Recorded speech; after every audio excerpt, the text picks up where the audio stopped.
ஒரு திரைப்பட நடிகன் முன்னாடி இந்த சமூகம் தோற்று விட்டது. இதுவரைக்கும் என்ன செஞ்சுட்டாங்க? எதுவுமே செய்யல. இப்போ பேசுறாங்க எல்லாரும். எதுவுமே செய்யலன்னு சொல்றவங்கிட்ட ஒன்னே ஒண்ணு சொல்லுங்க பாப்போம்.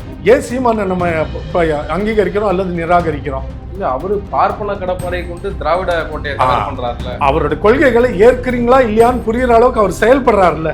இப்ப இவர் ஒண்ணுமே செயல்படவும் இல்ல, பேசல, எப்படி தீர்மானிச்ச? நல்லது செய்ய போறாரு. நல்லது செய்யறதுன்னா போய் பண்ணுங்க. நிர்வாகம் வேற இல்ல. நல்லது செய்யறதுக்கும் நிர்வாகத்துக்கும் மாநில நிர்வாகத்துக்கும் தொடர்பே இல்லையே. நல்லது எங்க இருந்து பண்ணலாம்? ஊழலற்ற ஆட்சி லாரன்ஸும் சூர்யாவும் பண்ண நல்லதே நீங்க பண்ணிட்டீங்க. இது வரைக்கும் ஒன்றுமே அப்படி பண்ணது இல்லையே. வாக்களிச்சுட்டாங்கல்ல, நாளைக்கு அந்த ஜாதிக்காரன் எல்லாரையும் இவங்க சமமா பார்ப்பாங்க, ஏத்துக்குவாங்கன்னு சொல்லுங்க. தமிழ்நாடு நிலைமை அப்படியா இருக்கு. அவ்வளவு பேர், பாதி பேர் சாதிய உணர்வோட தெரியுறாங்க. ஆனா விஜய்க்கு வாக்களிப்பாங்க. ஏன்னா அங்க மட்டும் திரைப்படத்துல சாதி செல்லுபடியாகாது. வலதுசாரி கொண்டாடுறாங்களே விஜயினுடைய வெற்றி. அதுதான் விஜய் மூலமா முதல்ல இந்த காரியத்தை நிறைவேற்றிப்பாங்க, அப்புறம் அவரை தட்டிட்டு இவங்க உள்ள உட்கார்றது. சரிமா டாக்கிஸ் நேயர்களுக்கு வணக்கம். இந்த நேர்காணலில் நாம் சந்திக்க போவர் இசையமைப்பாளர் திரு ஜேம்ஸ் வசந்தன் அவர்கள். வணக்கம் சார். வணக்கம் பாலாஜி. தமிழக அரசியல் நிகழ்வுகளை பார்க்கிற போது அடுத்து என்ன நடக்க போகுதுன்னே தெரியாத அளவுக்கு தான் இருக்கு. தமிழக வெற்றி கழகம் 2 ஆண்டுகளில் கட்சி, ஒரு 3 ஆண்டுனே வச்சுக்கலாம், 3 ஆண்டுகளில் கட்சியை தொடங்கி இன்னைக்கு ஆட்சி அதிகாரத்தில் அமர போகிறாங்க. ஒரு மைனாரிட்டி கவர்மெண்ட்டை தான் அவங்க ரன் பண்ண முடியுன்ற சூழ்நிலை இருக்குது. எப்படி பார்க்குறீங்க இந்த சூழலை? எனக்கு அரசியல்ன்றதுல இந்த கூட்டணி, இந்த கணக்கு வழக்குகள் இதிலெல்லாம் கொஞ்சம் கூட ஈடுபாடு கிடையாது. அது யார் என்ன பண்ணுறாங்கன்றதை பற்றிலாம் எனக்கு ஆர்வம் கிடையாது. அது அரசியலாக பார்க்குறவங்களுக்கு. என்னோட அரசியல்ன்றது மக்களுடைய பார்வை. நான் வாக்காளனாக பார்க்குறது. எந்த அரசு வரணும், வந்தால் மக்களுக்கு என்னென்ன பலன் கிடைக்கும், இதுதான் என்னுடைய பார்வை. இப்போது பெரும்பான்மையான தனித்த கட்சியாக அதிக இடங்களை வென்ற அடிப்படையில் ஆளுநர் இவங்களை அழைக்க போக, இவங்க உள்ளிருந்த ஆதரவோ, இணைந்த ஆதரவோ, வெளியிருந்த ஆதரவோ நடக்க போகுது. விஜய் தலைமையில் ஒரு ஆட்சின்ற பார்வையில் தான் நான் பார்க்குறேன். எனக்கு அச்சத்தை தருவது அதுதான். அனுபவமும் எந்த பின்னணியும் இல்லாத பெரிய நல்ல நோக்கமும் மக்களுடைய நோக்கமும் சேவையெல்லாம் இருக்கிற மாதிரி அவருக்கு இது வரைக்கும் தெரியல. அவர் பேசினது அடிப்படையில் வச்சு நான் சொல்கிறேன். இது வரைக்கும் அவர் நடிகராக தான் வாக்களித்தவர்களுக்கும் தெரியும், விமர்சிக்கிறவர்களுக்கும் தெரியும். விமர்சிக்கிற என்னை போன்றவர்களுக்கு காரணமே அவரை நடிகராக மட்டும் தெரியுன்றது தான். தன்னை எந்த வித சமூகத்தில் ஒரு சாதாரண மனிதனாகவும் அடையாளப்படுத்திக்கல. அரசியலுக்கு வரணும்னு ஒரு பித்து பிடித்த மாதிரி அவர் திமுக திட்டினதுக்கு காரணம், எப்படியாவது வந்துட மாட்டோமா இந்த பதவிக்கு, அந்த வேட்கை தான் தெரியுது ஒழிய மக்களுக்கு ஏதாவது நல்லது செய்யணுன்ற எண்ணம் இது வரைக்கும் நேர்மையா அவரிடம் வெளிப்படாதது. திமுக ஆட்சியிலும் பல குறைகள் இருந்தது, பல போராட்டங்கள் நடந்தது. திமுக ஒன்றும் ஏஞ்சல்ஸ் இல்லையே, அன்னி மக்கள் தானே. விஜய் மாதிரி, என்ன மாதிரி, உங்களை மாதிரி எல்லாரும் மக்கள் தானே. மக்கள் இருக்கிறதுல குறை இல்லாமல் எப்படி இருக்கும்? நம்மளோட அப்பா பர்ஃபெக்டா, நம்மளுடைய அம்மா பர்ஃபெக்டா? எல்லா விஷயத்துலையும் அம்மாட்ட கோவப்படுறோம். நமக்கு ஒவ்வாத விஷயங்கள் நம்ம பெத்த அம்மா கிட்டே இருக்கும்போது, அப்பா கிட்ட இருக்கும்போது, அண்ணன் தம்பி கிட்ட இருக்கும்போது அடுத்தவன்கிட்ட இருக்காதா? இவங்க மனிதர்களாக சேர்ந்து ஆட்சி செய்கிற இடத்துல கூடுதல் பயன்கள், நலன்கள், குறைவான குறைகள், இப்படிதானே பார்க்க முடியும் யாரையுமே. ஒரு நம்ம வீட்டில் பொண்ணுக்கு அப்பா அம்மா பிள்ளைக்கு, மகளுக்கு ஒரு வரன் தேடுவாங்க. எங்கேயோ ஒரு இடத்துல யாரோ சொல்லுவாங்க இப்படி ஒரு பையன் இருக்கான்னு, ஒரு மாதிரி குடும்பத்துக்கு சொல்லுவாங்க. உடனே அக்கம் பக்கத்தில் சில பேர்கிட்ட சொல்லி அந்த பையனை பற்றி கொஞ்சம் விசாரிச்சு சொல்லுங்க, குடும்பத்தை பற்றி கொஞ்சம் விசாரிச்சு சொல்லுங்கன்னு சொல்லுவாங்கல்ல. அப்ப என்ன, அந்த பையன் மட்டும் என்ன அவன் அப்படியே தேவதூதனா இருப்பானா எதிர்பார்க்குறாங்க? மிஞ்சி போனா என்ன எதிர்பார்ப்பாங்க? ஒரு நல்ல நிரந்தரமான வேலையா? தனியார் நிறுவனம் பயப்படுவாங்க, ஐடினா கொடுத்துருவாங்க. தண்ணி போடுவானா, தம் அடிப்பானா, இவ்வளவுதான் எதிர்பார்க்க. வேற ஏதாவது தொடர்புகள் இருக்கான்னு.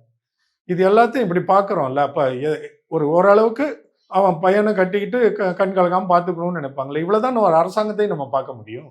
ஓரளவுக்கு நம்ம பார்த்துக்குவாங்களா? நல்ல நலத்திட்டங்கள் இருக்கா? மக்களுடைய முன்னேற்றத்தில், இந்த மாநிலத்தோட முன்னேற்றத்தில் இவங்களுக்கு ஏதாவது தொலைநோக்கு பார்வை இருக்குதா?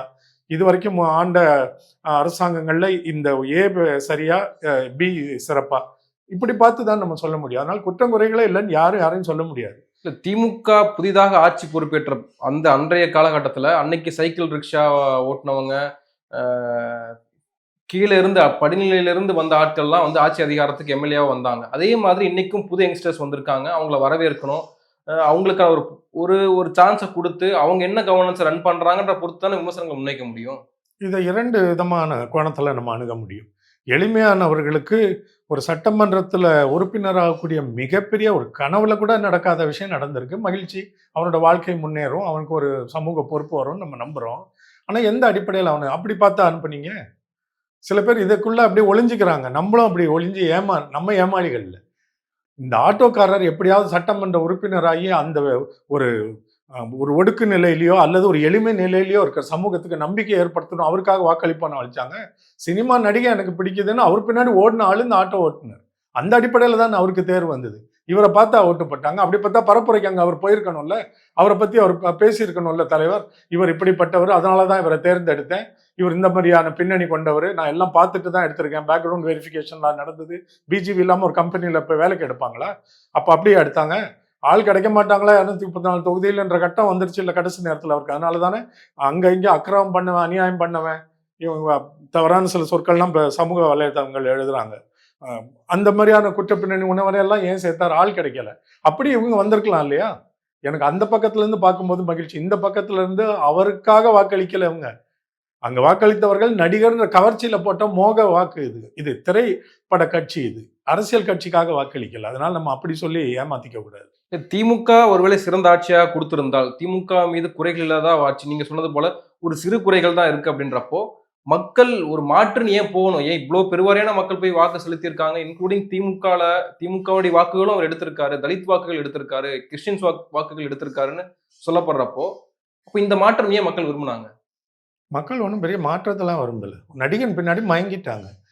திரைப்படத்தின் முன்னால் ஒரு சமூக பொறுப்பு தோற்றுவிட்டது. திரைப்படத்தின் முன்னால் அரசியல் செயல்பாடு தோற்றுவிட்டது. திரைப்படத்தின் முன்னால் அறிவு மழுங்கி விட்டது. அவ்வளவுதான். இங்க இந்தியாவில் மிகப்பெரிய சக்திகள்னா 3 தானே. ஒன்று திரைப்படம், இன்னொன்று கிரிக்கெட், அப்புறம் அரசியல். கிரிக்கெட் வீரர்கள் பின்னாடி மிகப்பெரிய அழகான திரைப்பட நடிகர்கள் கூட பின்னாடி ஓடுவாங்கல்ல. ஒரு உச்சகட்ட புகழுக்கு ஒரு கிரிக்கெட் வீரர் வரும்போது பார்த்தீங்கன்னா இறுதியில் ஒரு புகழ்பெற்ற இல்லை ஒரு பணக்கார ஒரு மாடல் நடிகை அழகி அவங்க ஏதோ ஒரு துறையில் இருக்கவங்க தான் அவங்களை திருமணம் பண்ணுவாங்க. அந்த கவர்ச்சி அதையெல்லாம் தாண்டி கிரிக்கெட் வீரனும் அதில் புகழ் அடைந்த பிறகு பார்த்தீங்கன்னா ஒரு படத்தில் நடிச்சிடணும்னு ஆசைப்படுவான், விளம்பரத்துலலாம் நடிப்பாங்க. கடைசியில் வெல்வது இந்தியாவில் திரைப்படம் தான். தமிழ்நாட்டில் கொஞ்சம் அது நம்ம சிந்திக்கிறவங்க அப்படின்ற இது வரைக்கும் என்ன இருந்தது, அதுவும் தகர்ந்து போச்சு. ஒரு திரைப்பட நடிகன் முன்னாடி இந்த சமூகம் தோற்று விட்டது, அறிவு மழுங்கி விட்டதுன்ற நிரூபணம் தான் 1,70,00,000 வாக்காளர்களுடைய செயல்பாடு. 1,70,00,000 வாக்காளர்கள் பெரிய மார்ஜின் இல்லையா? அது எப்படி எல்லாருமே பெரிய நடிகர்ல அப்ப பெரிய தானே வரும். பின்னாடி வந்திருக்கிற திமுக 1,54,00,000 16,00,000 தானே வேறுபாடு. ஆனா 1,70,00,000 மக்கள் திரைப்பட கவர்ச்சியில மயங்கி கிடக்கிறார்கள்ன்றது நமக்கு தெரிய வருது இல்ல. இது நமக்கு அச்சத்தை கொடுக்கல, வெளிப்பை கொடுத்திருக்கிறது. இவங்கள பேர் இதுல இருந்து தட்டி எழுப்பி கொண்டு வரணும். பொழுதுபோக்கு நம்ம வீட்டுல அந்த காலத்துலலாம் ஃப்ரெண்ட்ஸு எல்லாம் விளையாட வரும்போது எல்லாம் நம்ம வீட்டோட வந்து நம்ம அண்ணன் அவங்களுக்கு அண்ணன், நம்ம அக்கா அவங்களுக்கு அக்கா, நம்ம தங்கை அவனுக்கு தங்கை, இப்படி தான் எல்லாம் வீட்டுக்குள்ளே வருவாங்க போவாங்க. நண்பர்களை ஓரளவு வரைக்கும் விடுவோம். ஒவ்வொருத்தருக்கும் வீட்டுக்குள்ள ஒரு எல்லை இருக்குல்ல. நம்ம அம்மா அப்பா அதில் ரொம்ப சரியாக இருப்பாங்க. எல்லாத்தையும் எல்லா இடத்துக்கும் கொண்டு வந்துட முடியாது, ஒரு இடத்துக்கு விடணும்ல. அதே போல் இந்த பொழுதுபோக்கில் யாரை நம்ம ரொம்ப தூக்கி கொண்டாடுறோமோ, ரசிக்கிறோமோ, ரொம்ப விரும்புகிறோமோ, நேசிக்கிறோமோ அவர்களுக்குன்னு ஒரு இடம் இருக்குது. நம்மளுடைய அந்தரங்கத்துக்குள்ள அவங்களை அழைச்சிட்டு வரக்கூடாது. அதே போல இந்த அம்பலத்தில் அரசு ஆளுகிற அரங்கத்திற்குள் நடிகர்களை அழைத்து, பொழுதுபோக்காளர்களை அழைத்து வந்து விடக்கூடாது. ஓ, அப்ப அவனுக்கு சமூக பொறுப்பே இருக்கக்கூடாதா? அவனுக்கு இந்த வாய்ப்பே தரக்கூடாதான்னு தரணும். எப்ப வாய்ப்பு தரணும், எங்க தரணும்? அரசியலுக்குள்ள வா, எங்களோட சேர்ந்து நில்லு, போராட்டங்கள்ல நில்லு, எங்களோட பிரச்சனைகளை புரிஞ்சுக்கோ. தமிழ்நாடுன்னா என்ன, இந்த மண்ணின் வரலாறு என்ன, நமக்கு இந்த உரிமைகளை அடக்கப்பட்ட ஒரு ஒடுக்கப்பட்டவர்களுக்கெல்லாம் எனக்கு திருமாவளவன் இத்தனை ஆண்டுகளை எழுப்பி அவங்களுக்கு ஒரு குரலையும் துணிவையும் கொடுத்துருக்காருல்ல, அதெல்லாம் விளங்கிக்கோ. எங்க இருந்து எங்க வந்திருக்கிறோம். இன்னைக்கு என்னமோ சும்மா இன்ஸ்டாவை பார்த்துட்டு இருக்கிறவங்க எல்லாம் நடிகர்களுக்கு வாக்களிக்கிறாங்களே. இந்த திராவிட கட்சிகள் போராடி எவ்வளவு வந்து பார்ப்பனிய அந்த அடக்குமுறையில நம்மளை படிக்கக்கூடாதுன்னு சொன்னவங்களை எல்லாரையும் படிக்க வச்சு, பெண்களுக்கு இவளுக்கு கட்டிக்கிட்டு இன்னொருத்த வீட்டுக்கு போறவனுக்கு எதுக்கு படிப்புன்ற இருந்த அந்த பிற்படுத்தப்பட்ட ஒரு பிற்போக்கான மனநிலையான் தாண்டி பெண்ணும் படிக்கணும், பெண்ணுக்கு சொத்து உரிமை இருக்குன்னு கருணாநிதி வாங்கி கொடுத்தது, இப்படி எவ்வளவோ விஷயங்களை கத்துக்கணும்ல. அதை இந்த நடிகர் விஜய் எல்லாம் தெரிஞ்சுக்கிட்டு வரும்பொழுது, நம்மளோட நிற்கும் பொழுது அப்ப நம்ம எடை போடுவோம், ஒரே மாதிரி எடை போடுவோம். அது திராவிட கழகம் முன்னேற்றமா இருந்த கழகமா இருந்தா என்ன, அதிமுகவா இருந்தானே, தாவேகாவா இருந்தானே, எல்லாம் அரசியல்வாதிகள்னு ஆயிடுறாங்க. இப்போ வரைக்கும் அவர் அரசியலுக்குள்ள வரல. நேரம் ஆட்சி அதிகாரத்துக்கு வெறி பிடித்த மாதிரி கூச்சலிட்டு கத்துனாரு. சினிமா புகழை வச்சு அந்த இடத்த அடைஞ்சிட்டாரு, ரொம்ப எளிமையா ஏமாத்தி. இல்ல எல்லாருமே அறிவு மழுங்கி தான் வாக்கு செலுத்தியிருக்காங்க நம்ம சொல்லிட முடியாது இல்லையா? சில பேர் சில கேள்விகள் முன்வைக்கிறாங்க. கடந்த காலங்களில் வந்து தூய்மை பணியாளர்கள் போராட்டம் பண்ணாங்க, ஸ்டாலின் கூலி படம் பார்க்க போனாரு, ஒப்பந்த ஊழியர்களுடைய போராட்டம் நடந்துச்சு, ஆசிரியர்களுடைய போராட்டம் நடந்துச்சு, அப்பெல்லாம் அரசாங்கம் கை கொடுத்திருந்தா, அதை வந்து கவனிச்சிருந்தா இந்த மாற்றம் நடந்திருக்காது இல்லையா? அப்பெல்லாம் கவனிக்காம தவறிட்டாங்க. எந்த ஒரு அரசாங்கமாவது மக்களுடைய விருப்பத்திற்கு அவர்களுடைய பாராட்டுக்கு எதிராக போய் அவங்களை இழந்துடணும்னு நினைப்பாங்களா? அதையும் தாண்டி அந்த போராட்டம் ஏன் நிகழ்ந்தது, ஏன் இந்த அரசு சில கோரிக்கைகளை நிறைவேற்றல, அதை எடுத்து இவங்களை பேச சொல்லுங்க. இதை பத்தியெல்லாம் நடிகர் விஜய்க்கு என்ன தெரியும்னு எனக்கு தெரியாது. ஒண்ணுமே தெரியாதுல்ல அவருக்கு. எப்படி தெரியும்? அந்த ஒப்பந்த பணியாளர்களுக்கும் நிரந்தர பணியாளர்களுக்கும் என்ன வேறுபாடுன்னு அவருக்கு முதல்ல தெரியுமா? அந்த தூய்மை பணியாளர்கள் ஏன் ஒப்பந்தத்தில் பணிபுரியுறாங்க, ஏன் அவங்களை நிரந்தரமாக்க முடியாது? இதனால அரசாங்கத்துக்கு என்ன இழப்பு, என்ன வருமானம், இதெல்லாம் யோசிக்கணும்ல. இப்படி இத்தனை ஆயிரம் மக்களை உடனே ஏன் பண்ணிட முடியாது? அதுக்கு என்ன முட்டுக்கட்டை? அப்போ ஒரு நல்ல அரசியல் செயல்பாடு உள்ளவராக இருந்தா, மக்களுடைய பிரச்சனையும் இந்த மாநிலத்தின் அரசு சார்ந்த பிரச்சனையும் விளங்கிக்கிறவராக இருந்தா இவர் அவங்ககிட்டையும் போய் பேசியிருப்பாரு. எங்களுக்கும் புரியுது உங்களுடைய தேவைகள், ஆனா இப்படி ஒரு இக்கட்டு இருக்கு இந்த அரசுக்கு.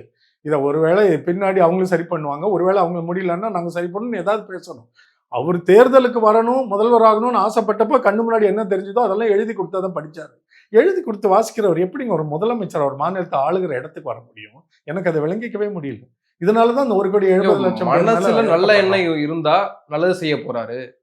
நல்லது செய்யறதுன்னா போய் பண்ணுங்க. நிர்வாகம் வேற இல்ல. நல்லது செய்யறதுக்கும் நிர்வாகத்துக்கும் மாநில நிர்வாகத்துக்கும் தொடர்பே இல்லையே. நல்லது எங்க இருந்து பண்ணலாம்? ஊழலற்ற ஆட்சி லாரன்ஸும் சூர்யாவும் பண்ண நல்லதே நீங்க வந்து பண்ணிட்டீங்க. இது வரைக்கும் ஒண்ணுமே அப்படி பண்ணது இல்லையே.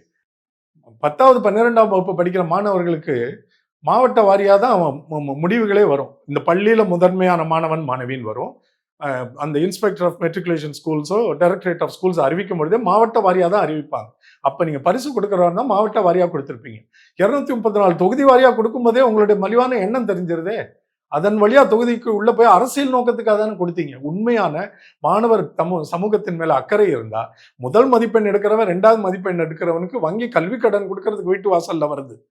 அடுத்த பொறியியல் கல்லூரிகள் என் கல்லூரியில் வந்து இலவசமா படிங்க, தங்கும் விடுதி கட்டணம் கட்ட வேணாம், இந்த 4 ஆண்டு படித்து முடிக்கிற வரைக்கும் கல்லூரி பார்த்துக்கேன்னா நீ படிப்புல ஏற்கனவே நிரூபிச்சுட்டு அக்கறை உள்ளவன் அறிவு உள்ளவன் நாங்க பார்த்துக்கிறோம். முதல் 2 இடங்களுக்கு நீங்க தங்க மெடல்லாம் கொடுக்க வேணாம். அவங்களை பார்த்துக்கிறதுக்கு உதவி செய்யறதுக்கு வரிசையில நிக்கிறாங்க. ஃபெயில் ஆகி போனவன உண்மையான அக்கறை இருந்தா அவனுக்கு தானே நீ உற்சாகத்தை கொடுக்கணும். தம்பி நீ ஏன் எதுல படிப்பை இழந்து போன, நீ எங்க பலவீனமா இருக்க, உனக்கு தனிப்பட்ட டியூஷன் பிரைவேட் டியூஷன்ஸ் நான் அரேஞ்ச் பண்றேன். 234 தொகுதியிலையும் தோல்வியுற்ற மாணவர்களுக்கு இந்த தாவேக்கா ஆதரவு கொடுத்து அவர்களை நல்ல நிலைக்கு தொழிற்கல்வி வொகேஷனல் ட்ரைனிங் கொடுத்து உருவாக்கும் சொல்லியிருந்தா அவன் சேவை மனப்பான்மை உள்ளவன். இப்ப 234 அரசியல் நோக்கத்தோட பொய் சொல்லி அவங்களை உற்சாகப்படுத்துற மாதிரி பண்ணி வாக்குகளை திருடி இருக்காருல்ல. நீங்க உண்மையா மக்கள் மேல இளம் சமூகத்தின் மேல அக்கறை உள்ளவரா இருந்தா தோல்வியுற்ற மாணவர்கள் மேல தானே அக்கறை வரும். எனக்கு அவங்க மேலதான் பார்வை வருது. இந்த பிள்ளைக்கு தப்பிச்சிருச்சுங்க, ஏற்கனவே படிக்கிற பிள்ளைங்க, நல்ல கைடன்ஸ் உள்ள பேரண்ட்ஸ் இல்லாம ஆசிரியர் இல்லாம அவங்களால அந்த மதிப்பெண் எடுக்க முடியாது. அப்ப அவங்க பின்னணி சரியா இருக்கு. தோற்று போகிற மதிப்பெண் எடுக்க முடியாம 1-2 பாடங்களை தோல்வி வருவனோட குடும்ப பின்னணி கொடூரமா இருக்கும்ல. அப்பா இருக்க மாட்டான், அம்மா இருக்க மாட்டாங்க, யாரோடய ஓடி போயிருப்பாங்க, குடிகாரனா இருப்பான், வீட்டுல இருக்கிறதெல்லாம் எடுத்துட்டு போய் வித்து பொண்டாட்டிய மனைவி அந்த அம்மா அடிக்கிறவனா இருப்பான். அவனுக்கு எங்க இருந்து படிப்புக்கு வாய்ப்பு இருக்கும்? அவனை நீ தேர்ந்தெடு, அவனுக்கு போய் சொல்லி கொடு. அவனுக்கு எப்படியாவது ஒருவேளை படிப்புல ஆர்வம் இல்லாதவனா, அதற்கேற்ற ஒரு குறைந்தபட்ச அறிவு நாட்டம் இல்லாதவனா இருப்பான். அப்பனுக்கு ஒரு தொழிற்கல்வியை கற்றுக் கொடுத்து உனக்கு இருக்கிற இவ்வளவு பணத்தை வச்சுக்கிட்டு அவனுக்கு ஒரு 2-3 ஆண்டுகள் ITI மாதிரி இண்டஸ்ட்ரியல் ட்ரைனிங் இன்ஸ்டியூட் அரசாங்கத்திலேயோ தனியார்லயோ கொடுத்து அவனுக்கு ஒரு எலக்ட்ரிஷியனாவோ பிளம்பராவோ ஏசி மெக்கானிக்காவோ கோடிங் பண்றவனாவோ அவனுடைய ஈடுபாட்டுக்கு திறமை ஏற்ற மாதிரி சொல்லி கொடுத்திருந்தீங்கன்னா உண்மையாலுமே உனக்கு மக்கள் மேல எனக்கு ஆர்வம் ஈடுபாடு இருக்கு, இந்த மாணவ சமுதாயத்தின் மேல உனக்கு அக்கறை இருக்குன்னு நான் நினைப்பேன். இது போய் இவர் பண்ணது. இப்படி நிறைய என்னால காட்ட முடியும். இது ஒரு எடுத்துக்காட்டா தான் நான் இதை பத்தி பேசுறேன். ஆனால் கடந்த 50 ஆண்டு கால திராவிட அரசியல்ல ஒரு அயற்சி ஏற்பட்டிருக்கு. இங்க படிநிலையிலிருந்து வந்த கட்சிகள் ஆனால் அவங்க குறுநில மன்னர்களா ஆயிட்டாங்க, நிறைய பணம் சம்பாதிச்சிட்டாங்க, ரொம்ப சொகுசான வாழ்க்கையை வாழ்றாங்க, நாங்க ஓட்டு போட்ட மக்கள் இன்னும் அப்படியே தானே இருக்கிறோன்ற ஒரு ஒரு ஒரு வெறுப்பு வந்துருது இல்ல மக்களுக்கு. இல்லை, எப்போவுமே ஒரு அதிகாரத்தில் உயர இடத்துல இருக்கிறவங்க அவங்க மேலே மேலே போயிட்டு தான் இருப்பாங்க. இது என்ன உலகத்தில் தமிழ்நாட்டில் திமுக மட்டும் போன மாதிரி நம்ம பேச முடியாது. இது ட்ரம்ப்புக்கும் இதே தான், மேக்ரனுக்கு ஃப்ரான்ஸ்லேயும் அதை தான், ஜப்பான்லேயும் அதான், ஸ்வீடன்லேயும் அதான். அதிகாரத்தில் இருக்கிறவங்க அந்த இடத்துல அப்படி தான் இருப்பாங்க. ஒன்றே நீ வாக்களிக்கணும், இல்லை நீ அந்த இடத்துக்கு போக முயற்சி பண்ணணும். இது 2 வாய்ப்பு தானே. வாக்காளர்களுக்குன்னு ஒரு பொறுப்பு இருக்குது. ஏன்னா அவங்க ஆளுகிறவர்கள் உன்னை நேரடியாகவோ மறைமுகமாகவோ அந்த நிர்வாகம் உன்னை பாதிக்கும். அந்த வரி விகிதத்துல இருந்தோ உனக்கு கிடைக்கிற அடிப்படை வசதிகளோ அந்த நீ சார்ந்து இருக்கிற இடத்துல சமூகத்துல எல்லாமே அந்த நிர்வாகம் தான் உனக்கு தரப்போகுது. அதுக்கு தகுதியானவனும் பொறுப்பானவனா நீ வைக்க வேண்டியதான் உன்னுடைய பொறுப்பு. இல்லைன்னா நீ தான் பாதிக்கப்படுவ. இதற்கும் அவர்கள் உயர்வதற்கும் ஒன்றும் தொடர்பே கிடையாது. அதற்கு ஏற்றவர்களா முந்தைய 5 ஆண்டு இந்த அரசு ஆண்டது, அதோட இந்த 5 ஆண்டோட நீ ஒப்பிட்டு பாரு. திமுக அரசு சிறப்பாக செயல்பட்டதா, அதற்கு முந்தைய அதிமுக செயல்பட்டதா? இவங்க இதெல்லாம் ஒரு மனசுக்குள்ளேயே போட்டு பாரு. இதெல்லாம் இவங்க சிறப்பா பண்ணாங்க, இதெல்லாம் இவங்க சரியா பண்ணாங்க. அப்ப அவங்களுக்கு வாய்ப்பு கொடு. இல்ல எனக்கு இந்த 2 பேருமே திருப்தி இல்ல அப்படின்னா, தமிழ்நாடு, தமிழ் தேசியம்னு ஒரு புது மாநிலம் என் கண்ணுக்கு தெரியுது. என்னால உயர்த்தி இப்படி கொண்டு வர முடியும். குடிநீர் மேலாண்மை, விவசாய முன்னேற்றம், தொழில் அபிவிருத்தி, தனிப்பட்ட விதத்துல ஆன்டர்பிரினரியல் இந்த டெவலப்மெண்ட் இதெல்லாம் கொண்டு வர்றதுக்கு மொழி உரிமை, மாநில உரிமை இதெல்லாம் தமிழ் தேசியம் சொல்லி அவ்வளவு பேசுறான்ல. நீ மாற்றம் தேவைன்னு சொன்னா அவனோட கொள்கைகளை பார்த்து நீ அவனுக்கெல்லாம் வாக்களிச்சிருப்ப. நீ எதுவுமே சொல்லாத, சொல்ல இயலாத, பின்னணியே இல்லாத ஒரு நடிகனுக்கு நீயா கற்பனை பண்ணி போய் வாக்கு போட்டிருக்கீங்கன்னா நீ அவனோட மோசமானவன்ல. இல்ல அவரு பார்ப்பன கடப்பாறை கொண்டு திராவிட கோட்டையை தகர் பண்றாருல. அவரோட கொள்கைகளை ஏற்கிறீங்களா இல்லையான்னு புரியுற அளவுக்கு அவர் செயல்படுறாருல்ல. இப்ப இவர் ஒண்ணுமே செயல்படவும் இல்ல, பேசல, எப்படி தீர்மானிச்ச? ஏன் சீமான நம்ம இப்ப அங்கீகரிக்கிறோம் அல்லது நிராகரிக்கிறோம்? அவருடைய கொள்கைகள் எனக்கு ஏற்புடையதல்ல. சிலது சரி, சிலது சரியில்லை. ஆனா உங்க தலைவர் ஒண்ணுமே பண்ணலையே, சொல்லலையே, எதை வச்சு சரின்னு முடிவு பண்ண? எப்படி அந்த நம்பிக்கை வரும்? உனக்கு தெரிஞ்சதெல்லாம் ஒரு பெரிய ஹீரோ தானே. சினிமால அடிப்பாரு, பறந்து பறந்து ஸ்லோ மோஷன்ல அடிப்பாரு. நிஜ வாழ்க்கையில் அவரால் என்ன பண்ண முடியும்ன்ற நம்பிக்கை ஏன் எனக்கு அவர் மேல் நம்பிக்கை ஏற்படல? என்னை போன்றவர்களுக்கு நான் சொல்லும்போது என்னை போன்றவர்களுக்கு ஏன் நடிகர் விஜய் மேல் நம்பிக்கை ஏற்படல? அவர் ஒண்ணுமே இது வரைக்கும் சொல்லல, பேசல, கொள்கை தெரியாது, சித்தாந்தம் தெரியாது, கோட்பாடு தெரியாது, அவருக்கு அரசியல் அனுபவம் கிடையாது. ஒரு பீப்புள் மேனேஜ்மெண்ட் ஒன்று இருக்குல்ல, மக்களை நிர்வகிக்கிறது. அவருக்கு கீழே ஒரு அலுவலகம் வைத்தோ, ஒரு முதலாளியாக, மேலாளராக இருந்து 10 பேரை வேலை வாங்கி அவர்களை திறம்பட அவர்களை ஊக்குவித்து இப்படி ஏதோ ஒரு அனுபவம் இருக்கணும்ல, அது கூட அவருக்கு கிடையாது. வீட்டில் தூங்கி எந்திரிச்சு 6 மணி ஆனால் அது வரைக்கும் கேரவன்லேயே இருக்கிறது, ஷார்ட் ரெடினா போயிடுறது, திரும்ப 6 மணி ஆன பிறகு ஷூட்டிங் முடிச்சுட்டு வீட்டுக்கு போகிறது, நண்பர்களோடு இருக்கிறது. இப்படி வாழ்ந்தவருக்கு நிர்வாகமும் கடைநிலை மனுஷனோட பிரச்சனை எப்படி புரியும்? திடீர்னு ஒரு நாளில் புரியாதுல்ல. அப்ப சாதாரணமா வாழுன்றது தான் எங்களுடைய அறிவுரையே அவருக்கு. இல்ல இனிமேல் அவருடைய செயல்பாடுகள் தான் தீர்மானிக்கும். இனிமேல் அவருடைய செயல்பாடுகள் எப்படி இருக்க போகுது? பெரியாரை, அம்பேத்கரை, அஞ்சலை அம்மாள அவர் கொள்கை தலைவர்களா வச்சிருக்காரு. 2 வருஷமா அப்படி யாரும் சொல்லி கொடுத்து 5 படத்தை சிலைக்கு மாலை போட்டுக்கிட்டே போயிட்டு இருக்காரு. அதுக்கு முன்னாடி என்னைக்காவது பெரியாரை கோட் பண்ணியிருக்காரா? இந்த அஞ்சலை அம்மா பத்தி அவருக்கு முன்னாடி தெரியும், நமக்கு தெரியுமா? நம்மளாம் கற்பனை பண்ணிட்டு வாக்குப்பட முடியாதுல்ல. ஒன்று எப்படி ஒருத்தனை நல்லவன், கெட்டவன், திறமையானவன், கெட்டிக்காரன் புரிஞ்சுக்கிறோம். கிரிக்கெட்டராக இருந்தால் அவன் ஸ்கோர் பண்ணணும், பவுலராக இருந்தால் விக்கெட் எடுக்கணும். அவன் நல்ல வேணா அவன் பேசுகிற மாதிரியே நடந்துக்குவான். இவன் ரொம்ப யாரையும் சேதப்படுத்த மாட்டான், காயப்படுத்த மாட்டான் உணர்வுகளை. அப்போ நல்லவன். ஒருத்தருடைய பேச்சும் செயல்பாடு தானே முடிவு பண்ணும். இவர் இன்னும் அரசியல்வாதியாக பேசவும் இல்லை, செயல்படலையே. நேராக அதிகாரத்துக்குள்ள வர முயற்சிக்கிறாரு, சேவைக்கு வரவே இல்லையே. ஆட்சி பதவி வெறிதானே அவரோட குரல்ல தெரிஞ்சுது. அந்த கோபம் ஆத்திரத்துல இன்னைக்கு நீ எல்லாம் வந்து அந்த இடத்துல உட்காந்துருக்க, எனக்கு இவ்வளவு புகழ் இருந்தும் பணம் இருந்தும் அந்த இடம் கிடைக்காம போயிடக்கூடாது, நானும் அங்க வர முடியும்ன்றதானே நம்ம வெளிப்பட்டுச்சு. அது தவறான போக்காதான் நான் பாக்குறேன். அதனால தானே நான் விமர்சிக்க வேண்டி வந்தது. ஆனால் நிறைய தலித் வேட்பாளர்கள் தாவை கலந்து வெற்றி பெற்றிருக்காங்க. தனி தொகுதியில முழுமையாக பாதிக்கு பாதி வந்து தாவைக்கா வெற்றி பெற்றிருக்கு. குறிப்பா கொளத்தூரே வந்து பொது தொகுதி, அங்க விஎஸ் பாபு. அந்த தலித் வேட்பாளர்கள் எல்லாம் வெற்றி பெறணும்னா திருமாவளவன் நிறுத்தம் அத்தனை வேட்பாளர்களும் வெற்றி பெற்று இருக்கணும்ல. ஏன் வெற்றி பெறணும்? அதே தொகுதியில தாவைக்கா தானே வென்று இருக்கு. அப்ப இவரு இவ்வளவு ஆண்டுகளா, 50 ஆண்டுகளா போராடுறாருல்ல. ஒடுக்கப்பட்ட மக்களுக்கு, இளைஞர்களுக்கு எவ்வளவு ஒரு நம்பிக்கையை ஏற்படுத்தி இன்னைக்கு கொண்டு வந்து சமூகத்தில் நிறுத்தியிருக்காரு. அவருடைய எல்லா வேட்பாளர்களும் வென்று இருக்கணும்ல. இதுதானே நிரூபணம். அவர் திமுக கூட எல்லாம் இருக்காரு. ஆனா நிக்கிறது ஒடுக்கப்பட்ட இனத்தை சேர்ந்தவன் தானே. இப்ப நீங்க என்ன பாத்தீங்க? நான் சொல்ல வர்றது அதான். அவங்க திமுகன்னு பார்த்து அங்க வாக்களிக்கல, விஜய்னு பார்த்து இங்க வாக்களிச்சிருக்காங்க. அதனாலதான் அவங்க தலித்த நலம் பார்க்கல. அப்படி பார்த்துருந்தா எல்லா இடத்துலயும் என்னைக்கோ நியாயங்கள் நிலைநிறுத்தப்பட்டிருக்கும். இங்க நடிகன் நடிப்பு, திரைப்படத்துக்கு முன்னாடி எதுவுமே நிக்காதுன்றதுக்கு இந்த தேர்தல் தான் ஒரு மிகப்பெரிய நிரூபணம். குடும்பம் குடும்பமாக போய் வாக்கு செலுத்துறது இருக்குல்ல, பேரன் சொல்லிட்டான், படத்துக்கு அப்படித்தானே போறோம். சினிமா பார்க்க குடும்பம் குடும்பமா போறோம். அதே மாதிரி வாக்களிக்கும் குடும்பம் குடும்பமா போய் விஜய்க்கு வாக்களித்தோம். நான் இதுல ஒன்றும் வேறுபாடு பார்க்கலையே. அதுதான் நிரூபணங்கிறேன் நான். ஆனா சினிமா தேட்டர்லயும் ஒரு சாதிகள் கடந்து தானே வாக்கு செலுத்தி இருக்கு. ஒரு மக்கள் போய் சினிமாவை பார்க்கும்போது அங்க சாதிகள் கடந்து தான் இருக்கிறாங்க சினிமா தேட்டர்ல. சினிமால மட்டும்தான் சாதியை பார்க்கறது இல்ல. இல்ல தியேட்டர் விட்டு வெளியே தான் சாதி பார்ப்பாங்க. அரசியல் களத்துல நடந்திருக்குல்ல. இப்ப அரசியல் களத்திலும் வேட்பாளர் யாரு என்னென்னலாம் தேவையில்லை. எனக்கு விஜய்ன்ற ஒரு முகம், விஜய். அதே தான் நானும் சொல்லிட்டு இருக்கேன். விஜய்ன்ற நடிகன் மேல இருந்த அதீத கவர்ச்சியினால இவங்க எல்லாம் வாக்களித்தாங்க. அதனாலதான் வேட்பாளரையும் பார்க்கல, அவன் ஜாதியையும் மதத்தையும் பார்க்கல, வாக்களிச்சுட்டாங்கல்ல. நாளைக்கு அந்த ஜாதிக்காரன் எல்லாரையும் இவங்க சமமா பார்ப்பாங்க, ஏத்துக்குவாங்கன்னு சொல்லுங்க. தமிழ்நாட்டு நிலைமை அப்படியா இருக்கு? அவ்வளவு பேர், பாதி பேர் சாதிய உணர்வோட தெரிகிறாங்க. ஆனா விஜய்க்கு வாக்களிப்பாங்க. ஏன்னா அங்க மட்டும் திரைப்படத்துல சாதி செல்லுபடி ஆகாது. பார்ப்பனியத்தை எதிர்க்கிற தமிழகம் இது. அந்த ஆர்எஸ்எஸ் பாஜக தமிழ்நாட்டுக்குள்ள ஊடுருவக்கூடாதுன்னு 27 இடங்கள்ல 26 பேரை தோற்கடித்திருக்கிற மாநிலம் இப்போ. அதுதான் நமக்கு நம்பிக்கை ஊட்டுற பகுதி. விஜய்க்கு கிடைத்த வெற்றி நம்ம நம்பிக்கை இழக்க வைக்கிற, சோர்வடைய வைக்கிற பகுதி. நம்பிக்கை கொடுக்கிற பகுதி என்ன, 26 பாஜக வேட்பாளர்களை தோற்கடித்தது. அதே உணர்வு உள்ளவங்க சினிமான்னு வரும்போது அதை பார்க்கல பாருங்க. அங்க எல்லாருக்கும் இருக்கு, விஜய்க்கு பட்டாங்கல்ல. சினிமாவில் சாதி மதம் நிற்காது, அதை நம்ம பார்க்கறதே இல்லை. அது மகிழ்வு. அதை சமுதாயத்தில் அவங்க அப்ளை பண்ணாங்கன்னா நல்ல சமூகமாக இருக்கும்.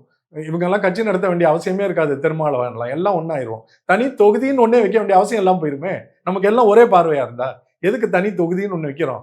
அவனுக்கு தனியாக நிறுத்தினப்ப நீங்கள் ஒரு பயிலும் வாக்கு போடல. ஏன்னா அவன் கீழானவன், மட்டமானவன், அவனுக்கு அறிவு குறைவு, எதுக்கும் லாயக்கில்லாதவன் நினைச்சனாலதான் அவனுக்கு ஒரு பிரதிநிதித்துவமே கிடைக்காம போயிடும்ன்றதுக்கு தான் தனி தொகுதின்ற கான்செப்ட், கோட்பாடையே தமிழக அரசியல்ல நம்ம திராவிட கட்சிகள் கொண்டு வந்தது. நம்ம கொண்டு வந்தது தானே. இன்னைக்கு எதுக்கு தனி தொகுதின்னு வைக்கிறோம்? அவனுக்கு ரெப்ரஸன்டேஷன் கிடைக்காம போயிடக்கூடாது. அங்க இருந்து 4 பேர் உள்ள வந்து பேசணும், அவனுக்குரிய பிரச்சனையை. அப்படி ஆரம்பிச்ச இடத்துல இன்னைக்கு அவனை நடிகனுக்காக அவனை வெளில வச்சிருக்கிறது, அது திரும்பவும் நான் சொல்ற இந்த தவறான பார்வை, அரசியல் இருக்கிற இளைஞர்களுடைய பார்வை தான். அவரோட படத்தை 500 கோடி போட்டு செலவழித்து வர படத்தை நீங்க 5000 கோடி சம்பாதிக்கிற மாதிரி வச்சா மகிழ்வு தான். ஏன்னா எல்லாருக்கும் அதுல லாபம். அந்த படத்துல வேலை பார்த்த தொழிலாளர்களுக்கு, நடித்தவர்களுக்கு, டெக்னீஷியன்ஸுக்கு எல்லாம் நம்ம காசு, நமக்கு பொழுதுபோக்கு கிடைக்குது. சரி, அவரை கொண்டு வந்து அரசியல்ல நிறுத்திட்டு உங்களை எப்படி நான் சரின்னு சொல்ல முடியும்? அரசியல்வாதிகளுக்குள்ள நீங்க பொறுப்பானவர்களை பதவிக்கு தேர்ந்தெடுங்க. ஏன் திரையரங்கத்துல இருந்து தூக்கிட்டு வந்து இங்க அதிகாரத்தை ஆனா கொடுக்கணும்? நிறைய இளைஞர்கள் பேசுறத பார்க்க முடியுது. குறிப்பா டீ கடையிலலாம் வந்து இதுவரைக்கும் என்ன செஞ்சுட்டாங்க? எதுவுமே செய்யல. வந்து இப்போ வந்து பேசுறாங்க எல்லாரும். எதுவுமே செய்யலைன்னு சொல்றவங்ககிட்ட ஒன்னே ஒன்று சொல்ல சொல்லுங்க பார்ப்போம். தெரியும், அவங்களுக்கு தெரியாது. ரொம்ப அழகா ஃபேஸ்புக்கில் நேற்று ஒருத்தர் எழுதியிருக்கிறாரு, இவங்க எல்லாம் திரை கவர்ச்சியில் தான் ஓட்டு போட்டாங்க. ஆனால் வெளியில் இப்படி எல்லாம் சமூக வலைதளத்தில் அவங்க மேல் குற்றம் சொல்ல, குற்றம் சாட்ட அவங்க என்ன பண்ணுறாங்க, தங்களுடைய நிர்வாணத்தை மறைக்க மாற்றம் என்கிற அத்தி மரத்து இலைகளை தங்கள் நிர்வாணத்தை கரைக்க முயல்கிறார்கள்னு ஒருத்தர் எவ்வளோ அழகாக எழுதியிருக்காரு. இவங்கெல்லாம் நிர்வாணிகள்னு தெரிஞ்சு போச்சு. அதாவது நடிகனுக்கு ஓட்டுப்பட்டாங்க. இப்போ தங்களை காப்பாற்றிக்கணும், நிர்வாணம் ஆயிடுச்சு, வெளியில் எக்ஸ்போஸ் ஆயிடுச்சு, அதை மறைச்சிக்கிறதுக்காக மாற்றம்னு சொல்ல அத்தி இலைகளை பூசி மானத்தை மறைக்க முயற்சி பண்ணுறாங்க. இதை விட எப்படி அழகாக சொல்ல முடியும்? இதுதான் இவங்க எல்லாம் இப்போ இந்த மாற்றம் ஒன்றுமே செய்யலைன்னு சொல்றதெல்லாம் இந்த அத்தி மரத்து இலைகள் தான் இவங்க நிர்வாணத்தை மறைக்க. இல்ல சொன்னதை செஞ்சு, அதாவது ஒரு விஷயத்த செய்யறாங்க. அரசாங்கம் வந்து கவர்னன்ஸ் பண்றதுக்கு தான் அரசாங்கம் நிர்வகிக்கப்படுது. அதுக்கு தான் ஆட்சி அதிகாரத்துக்கு வராங்க. ஆனா சொன்னதை வந்து செய்யறத சொல்லி காட்டணுமா? எதுக்கு சொல்லி சொல்லி காட்டுறாங்க? இதுவே வந்து குறிப்பா சொல்லுங்க, எது பொன்முடி சொன்னதா? நாங்கெல்லாம் திமுக செய்யாததா? திமுக என்னென்ன செஞ்சிருக்கு, குளத்தூருக்கு ஸ்டாலின் எவ்வளவு செஞ்சிருக்காரு பாருங்கன்னு சொல்லி காட்டுறது இருக்குல்ல. பின்ன சொல்லாம பல ஒவ்வொரு தேர்தலுக்கு முன்னாடியும் எல்லாரும் விமர்சிக்கிறதான பத்திரிகையாளர்கள்லேருந்து அரசியல் விமர்சகர்கள்லேருந்து பொதுமக்கள்ல கொஞ்சம் சிந்திக்கிற ஆற்றல் உள்ள இன்னைக்கு சமூக வலைதளங்கள் எல்லாரும் அழகா எதை அனுப்பிச்சிட்டாங்க. எவ்வளோ பேர் எல்லாரும் சொல்றது என்ன, ஏதாவது செஞ்சிருந்தா தானடா அவனால் சொல்ல முடியும்னு. செஞ்சதையே சொல்லி காட்டக்கூடாதுன்ற நிலைமைக்கு வந்திருக்கோம். நம்ம செய்ததை தான் சொல்ல முடியும். ஒண்ணுமே செய்யலன்னா தானே இப்போ எடப்பாடி பேசினாரு, இவர் ஸ்டாலினை பத்தி, உதயநிதியை பத்தி தனிப்பட்ட விதத்தில் அவங்க செத்துருவாங்க வந்துருவாங்க எது ஏதோ. ஒண்ணுமே சொல்றதுக்கு செஞ்சது இல்லைன்னா தான் அந்த பேச்சு வரும். செய்ததை சொல்லி மக்களுக்கு நினைவூட்டணும். பப்ளிக்கோட மெமரி நமக்கு தெரியும்ல, எப்படி மறந்துடுவாங்கன்னு.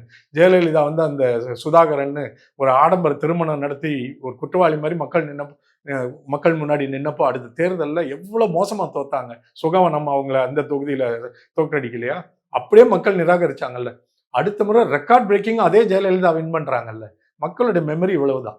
அந்த ஃபெயிண்ட் மெமரி பொதுமக்களுக்கு இருக்கும்பொழுது அந்த 5 ஆண்டுகளில் கடைசியாக பண்ண தவறு தான் முன்னாடி நிற்கும். ஏன்னா எதிர்கட்சி அதை தான் ப்ரொஜெக்ட் பண்ணிக்கிட்டே இருப்பாங்க. அப்போ அந்த ஆட்சியாளர்கள் யாராக இருந்தாலும், அது மேலே ஒன்றியம் வந்தாலும் சரி, இங்கே மாநிலம் வந்தாலும், 5 ஆண்டுகளில் என்னென்ன திட்டங்கள்லாம் கொண்டு வந்தோம், என்னென்ன நலங்கள் இந்த மாநிலம் பெற்றிருக்கு நினைவூட்ட வேண்டியது அவங்களுடைய பொறுப்பு. அதை சொல்லி தான் ஓட்டு கேட்கணும். வேற தனிப்பட்ட விதத்தில் பேசக்கூடாது. இல்லை இதுல மார்க்கெட்டிங் ஸ்ட்ராட்டஜிஸ்டா வந்து விஜய் செயல்பட்டு இருக்காரு. ஒரு பொலிட்டீஷியன் அப்படின்றத தாண்டி ஒரு ஒரு பொலிட்டிஷியனே இல்லைங்க. எங்க வருத்தமே அதுதான். பொலிட்டிஷியன் கூட ஆகாம பாலிடிக்ஸ்குள்ள வராம இன்னைக்கு எந்த நாற்காலியில போய் அமர போறீங்க? அந்த இடம் அது அவருக்கு பொருத்தமே இல்லையே. இல்ல அவருடைய ஸ்ட்ராட்டஜி அவருக்கு ஒரு வெற்றியை கொடுத்துருக்குல்ல. திரைப்படம் இல்ல அவர் பண்ண கேம்பெயினா இருக்கட்டும், கேம்பெயின்ல சொன்ன வார்த்தைகளா இருக்கட்டும். அவர் கட்சியே திரைப்பட கட்சின்னு நான் சொல்லிட்டேன். அவர் ஒரு திரைப்பட உச்ச நடிகர். எல்லாருக்கும் பெரும்பான்மையானவர்களுக்கு பிடித்தவர். இப்போ தமிழ்நாட்டில் 1,70,00,000 பேருக்கு அவர் பிடிக்குதுன்றது நமக்கு புள்ளி விவரம் வந்திருக்கு. இது தேர்தல் முடிவுகள் இல்லை. அவருடைய புகழ் தமிழ்நாட்டில் எவ்வளவு பேருக்கு அவர் பிடிக்குதுன்னு ஒரு கணக்கெடுப்பு நடக்க யாருக்கும் வாய்ப்பு கிடைக்காது. விஜய்ன்ற ஒரு பெரிய நடிகருக்கு கிடைச்சிருக்கு. அவருக்கு மட்டும்தான் இது மகிழ்ச்சியை தரணும், இல்லை அவரை பிடிக்கிறவர்களுக்கு தரணும். இதற்கும் அரசியலுக்கும் தொடர்பு இல்லை. இது அரசியல் தேர்தல் இல்ல இல்லையா? அவரை இன்னொன்னு பொறுத்த சொல்றாங்க. வரைக்கும். நீங்க வந்து இப்ப வந்து மைனாரிட்டி கவர்ன்மெண்ட்டா நாங்க வந்து தப்பு பண்ணிட்டோம். மறுபடியும் வந்து இவரு ஒரு 6 மாதமோ, ஒரு 4 மாதமோ வந்து ஆட்சிய நடத்த முடியாம, ஆட்சி கவிழ்கிற போது மறுபடியும் ரீ எலக்ஷன் வந்தா அப்ப மெஜாரிட்டியா விஜய் ஜெயிக்க வைப்போம்ன்னு சொல்றாங்கல்ல. அவங்க இதே 1,70,00,000 திரும்ப அவருக்கு வாக்கு விழுமான்றது சந்தேகம் எல்லாருக்கும் இருக்கும். 2 விதம் இருக்கு. ஒண்ணு விழும், கூட கூட விழுகலாம், குறைவாவும் விழுகலாம்ல. அவங்க அந்த நம்பிக்கையில இருப்பாங்க. இப்ப ஏன் திமுகவும், அதிமுகவும் அவர் மேல மெஜாரிட்டிய நீங்க பெரும்பான்மையை நிரூபிங்கன்னு சட்டசபையில ஏன் சவால் விடல? நாளைக்கு இது மாரி அந்த 3ல எது வேணாலும் நடக்கலாம். இதே மாரி ஒரு தொங்கு சட்டசபை மறுபடியும் வரலாம். அல்லது அவர்களுக்கு பெரும்பான்மை, தனி பெரும்பான்மை கிடைக்கிற மாரி வாக்குகள் மாறலாம். இல்லது இதையும் இழக்கிற மாரியும் இருக்கலாம். சேதமாயிட்டா what if it goes against மீன்னு ஒரு 3 கட்சியுமே நினைக்கிறாங்கல்ல. அந்த நம்பிக்கை யாருமே சொல்ல முடியாது. ஏன்னா இப்ப நிறைய பேர் வாக்களித்தவர்கள் திருந்தி ஆமா தப்பு பண்ணிட்டோம்னு சொல்றவர்கள் நிறைய பேர் சமூக வலைதளங்கள்ல பார்க்கிறோம். இன்னைக்கு 107, 108 இருக்கிறது. இன்னொரு மறுதேர்தல் நடந்தா நிச்சயமா 100க்கு கீழே போகவும் வாய்ப்பு உண்டுன்னு நான் நினைக்கிறேன். இப்ப வெளியில பெரியவர்கள்லாம் பேசுறத வச்சு பார்க்கும்போது. பிள்ளை பேச்சை கேட்டுட்டேன். நானும் அதை பண்ணியிருக்க கூடாது. தப்பு பண்ணிட்டேன். கொஞ்சம் பொறுப்பா இருந்திருக்கலாம்.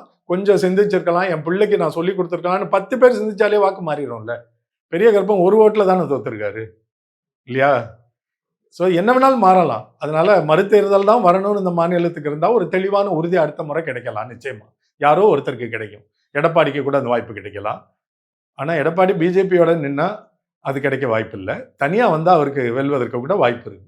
நீங்க சொன்னீங்க. அதாவது